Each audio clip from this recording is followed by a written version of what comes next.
আসসালামু আলাইকুম, hello everyone, কি অবস্থা? সবাই কেমন আছো? দেখো কত সুন্দর করে আমি দুধ চিতে পিঠা বানাইতেছি। যদিও আজকে আমি ফার্স্ট টাইম এই পিঠাগুলো বানাইছি।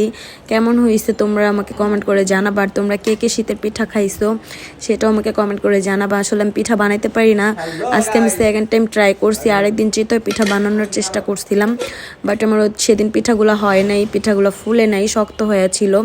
তবে আজকে আমি পারফেক্টভাবে পারছি। এটা আমার দ্বিতীয়বার হচ্ছে পিঠা বানানোর ট্রাই করা। তো আমি হাল ছাড়ি নাই, আমি চেষ্টা করছি, ইউটিউব দেখে দেখে বানাইছি। তো ইউটিউব দেখে দেখে আর কি শিখছি বানানো। তারপর আমি হাল ছাড়ি নাই, যে বানাইতে পারি না তাতে কি হয়েছে, আমি আবার ট্রাই করবো। ওই যে কথা আছে না, একবার না পারিলে দেখো শতবার। আমার হয়েছে সে অবস্থা। তো আমার শতবার ট্রাই করতে হয় না, দ্বিতীয়বারই পাইরা গেছি।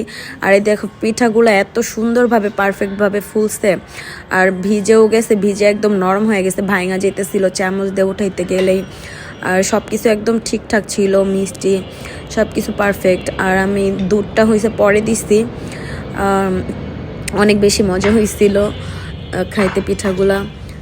সো আমি চিন্তা করছি যে প্রত্যেকটা পিঠার আইটেমই আমি এখন থেকে বানাবো, একটা একটা করে ট্রাই করব, দেখবো কোনটা কোনটা পারি পারফেক্টভাবে। যাই হোক, আল্লাহ হাফিজ, সবাই ভালো থেকে।